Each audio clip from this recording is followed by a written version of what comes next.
What's poppin'? This is The Chronicles of Narnia by C.S. Lewis, the Magicians Nephew.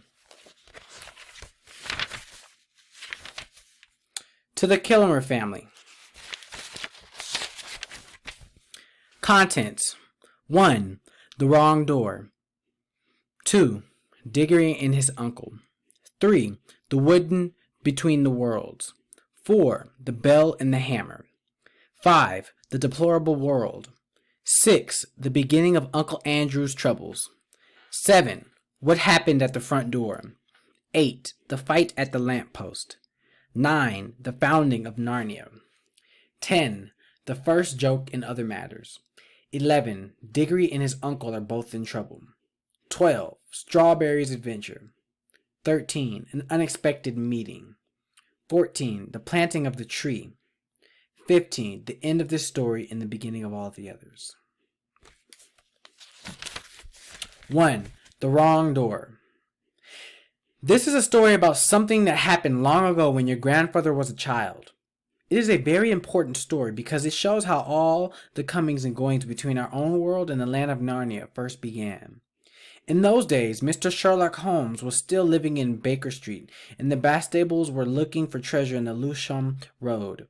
In those days, if you were a boy, you had to wear a stiff Eton collar every day, and schools were usually nastier than now, but meals were nicer.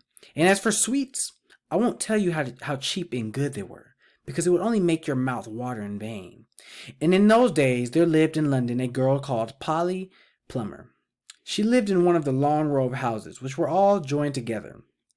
One morning, she was out in the back garden when a boy scrambled up from the garden next door and put his face over the wall. Polly was very surprised because up until now, there had never been any children in that house but only Mr. Kitterly and Miss Kitterly, a brother and sister, old bachelor and old maid, living together. So she looked up, full of curiosity. The face of the strange boy was very grubby. It could hardly have been grubbier if he had first rubbed his hands in the earth, and then had a good cry, and then dried his face with his hands. As a matter of fact, this was very nearly what he had been doing. "Hello," said Polly. "Hello," said the boy. "What's your name?" Polly said. "What's yours?" "Diggory," said the boy. "I say, what a funny name," said Polly. "It isn't as funny as Polly," said Diggory. "Yes, it is," said Polly. "No, it isn't," said Diggory. "At any rate, I do wash my face," said Polly, "which is what you need to do, especially after," and then she stopped. She had been going to say after you've been blubbing, but she thought that wouldn't be polite. "All right, I have then," said Diggory in a much louder voice, like a boy who was so miserable that he didn't care who knew he had been crying. "And so would you," he went on.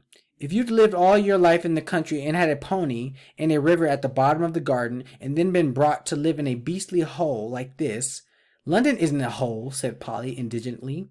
But the boy was too wound up to take any notice of her and went on. "And if your father was away in India and you had to come and live with an aunt and uncle who's mad, who would like that? And if the reason was that they were looking after your mother, and if your mother was ill and was going to die," then his face went the wrong sort of shape, as it does if you're trying to keep back your tears. "I didn't know. I'm sorry," said Polly humbly. And then, because she hardly knew what to say, and also in turn Diggory's mind to cheerful subjects, she asked, "Is Mr. Kitterly really mad?" "Well, either he's mad," said Diggory, "or there's some other mystery. He has a study on the top floor, and Aunt Letty says I must never go up there. Well, that looks fishy to begin with. And then there's another thing. Whenever he tries to say anything to me at mealtimes, he never even tries to talk to her. He always shuts him up. She says, 'Don't worry about the boy, Andrew,' or I'm sure Diggory doesn't want to hear about that, or else. Now, Diggory, wouldn't you like to go out and play in the garden?" "What sort of things does he try to say?" "I don't know. He never gets far enough. But there's more than that. One night, it was last night in fact, as I was going past the foot of the attic stairs on my way to bed, and I don't much care for going past them either, I'm sure I heard a yell. Perhaps he keeps a mad wife shut up there. Yes, I've thought of that. Or perhaps he's a coiner. Or he might have been a pirate, like the man at the beginning of Treasure Island. and be always hiding from his old shipmates. How exciting, said Polly. I never knew your house was so interesting. You may think it's interesting, said Diggory, but you wouldn't like it if you had to sleep there. How would you like to lie awake listening for Uncle Andrew's steps to come creeping along the passage to your room? And he has such awful eyes. That was how Polly and Diggory got to know one another. And as it was just the beginning of the summer holidays and neither of them was going to see the sea that year, they met nearly every day. Their adventures began chiefly because it was one of the wettest and coldest summers there had been for years. That drove them to do indoor things, you might say indoor exploration. It is wonderful how much exploring you could do with a stump of candle in a big house, or in a row of houses. Polly had discovered long ago that if you opened a certain little door in the box room attic of her house, you would find the cistern in a dark place, behind it which you could get into by a little careful climbing. The dark place was like a long tunnel with brick wall on one side and sloping roof on the other. In the roof there were little chunks of light between the slates. There was no floor in this tunnel. You had to step from rafter to rafter, and between them there was only plaster.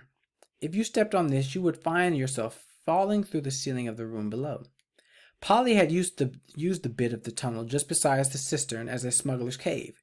She had brought up bits of old packaging cases and set in the seats of broken kitchen chairs and things of that sort, and spread them across from rafter to rafter so as to make a bit of floor.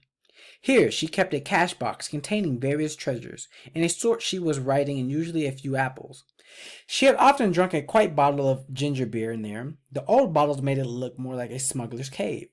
Diggory quite liked the cave. She wouldn't let him see the story, but he was more interested in exploring. Look here, he said. How long does this tunnel go on for? I mean, does it stop where your house ends? No, said Polly. The walls don't go out to the roof. It goes on. I don't know how far. Then we could get the length of the whole row of houses. So we could, said Polly. And oh, I say, what? We could get into other houses. Yes, and get taken up from burglars? No thanks. Don't be so jolly clever. I was thinking of houses beyond yours. What about it? Why, it's the empty one. Daddy says it's always been empty ever since we came here. I suppose we ought to have a look at it then, said Diggory. He was a good deal more excited than you'd have thought from the way he spoke, for of course he was thinking, just as you would have been, of all the reasons why the house might have been empty so long. So was Polly. Neither of them said the word haunted, and both felt that once the thing had been suggested, it would be feeble not to do it. Shall we go and try it now? Said Diggory. All right, said Polly. Don't if you'd rather not, said Diggory. I'm game if you are, she said. How are we to know when we're in the next house but one? They decided they would have to go out into the box room and walk across it, taking steps as long as the steps from one rafter to the next. That would give them an idea of how many rafters went to a room. Then they would allow about 4 more for the passage between 2 attics in Polly's house, and then the same number from the maid's bedroom as for the box room. That would give them the length of the house. When they had done that distance twice, they would be at the end of Diggory's house. Any door they came to after that would let them into an attic of the empty house. But I don't expect it's really empty at all, said Diggory. What do you expect? I expect someone lives there in secret, only coming in and out at night with a dark lantern. We shall probably discover a gang of desperate criminals and get a reward. It's all root to say a house would be empty all those years unless there was some mystery. Daddy thought it must be the drain, said Polly. Pooh!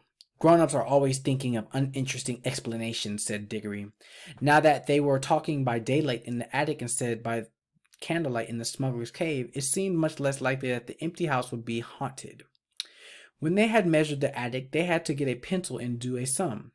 They both got different answers to it at first, and even when they agreed, I am not sure they got it right. They were in a hurry to start an exploration. We mustn't make a sound, said Polly as they climbed in again behind the cistern, because it was such an important occasion they took a candle each. Polly had a good store of these in her cave. It was very dark and dusty and drafty, and they stepped from rafter to rafter without a word, except when they whispered to one another. We're opposite your attic now, or this must be halfway through our house. And neither of them stumbled, and the candles didn't go out. And at last they came where they could see a little door in the brick wall on their right. There was no bolt or handle on this side of it. Of course. Of course.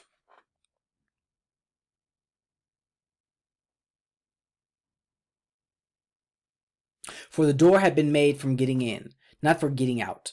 But there was a catch, as there often is on the inside of a cupboard door, which they felt sure they would be able to turn. Shall I? Said Diggory. I'm game if you are, said Polly. Just as she said before, both felt that this was becoming very serious, but neither would draw back. Diggory pushed around the catch with some difficulty. The door swung open and the sudden daylight made them blink. Then, with a great shock, they saw that they were looking not into a deserted attic, but into a furnished room. But it seemed empty enough. It was dead silent. Polly's curiosity got the better of her. She blew out her candle and stepped out into a strange room, making no more noises than a mouse. It was shaped, of course, like an attic, but furnished as a sitting room.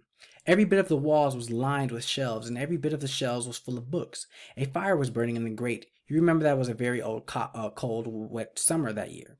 And in front of the fireplace, with its back towards them, was a high-backed armchair. Between the chair and Polly, and filling most of the middle of the room, was a big table piled with all sorts of things, printed books and books of the sort you write in, and in ink bottles and pens, and sealing wax and a microscope.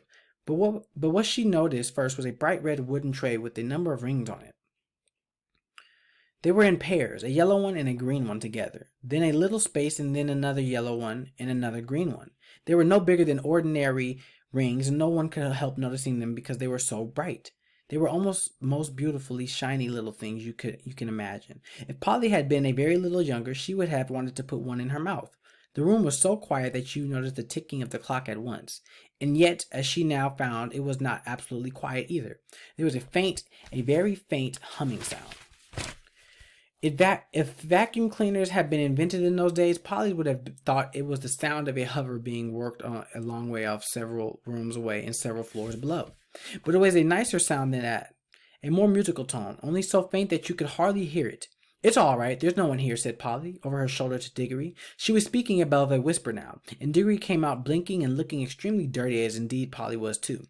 This is no good, he said. It's not an empty house at all. We'd better leave before anyone comes. What do you think those are? Said Polly, pointing at the colored rings. Oh, come on, said Diggory. The sooner— He never finished what he was going to say, for at that moment something happened. The high-backed chair in front of the fire moved suddenly, and there rose up out of it, like a pantomime demon coming out of a trap door, the alarming form of Uncle Andrew. They were not in the empty house at all. They were in Diggory's house and in the forbidden study. Both children said, "Oh," and realized their terrible mistake. They felt that they ought to have known all along that they hadn't gone nearly far enough. Uncle Andrew was tall and very thin. He had a long, clean-shaven face with a sharply pointed nose, and extremely bright eyes and a great tousled mop of gray hair. Diggory was quite speechless, for Uncle Andrew looked 1,000 times more alarming than he had looked ever before. Polly was not so frightened, but she soon was, for the very first thing Uncle Andrew did was to look across to the door of the room, shut it, and turn the key in the lock. Then he turned around, fixed the children with his bright eyes, and smiled, showing all his teeth. "There," he said, "now my fool of a sister can't get at you." It was dreadfully unlike anything a grown-up might be expected to do. Polly's heart came into her mouth, and she and Diggory started backing towards the little door they had come in by. Uncle Andrew was too quick for them. He got behind them and shut that door too, and stood in front of it. Then he rubbed his hands and made his knuckles crack. He had very long, beautifully white fingers. "I am delighted to see," he said. "Two children are just what I wanted." "Please, Mr. Kedley," said Polly, "it's nearly my dinner time, and I've got to go home. Will you let us out, please?" "Not just yet," said Uncle Andrew. "This is too good an opportunity to miss. I wanted two children. You see, I'm in the middle of a great experiment. I've tried it on a guinea pig, and it seemed to work. But then the guinea pig can't tell you anything, and you can't explain to how to come back. Look here, Uncle Andrew," said Diggory. "It really is dinner time, and they've been looking for us in a moment. You must let us out." "Must?" said Uncle Andrew. Diggory and Polly glanced at one another. They dared not say anything, but the glances meant, Isn't this dreadful? And we must humor him." "If you let us go for dinner now," said Polly, "we can come back after dinner." "Ah, but how do I know that you would?" said Uncle Andrew with a cunning smile. Then he seemed to change his mind. Well, he said, "if you really must go, I suppose you must. I can't expect two youngsters like you to find it much fun talking to an old buffer like me." He sighed and went on.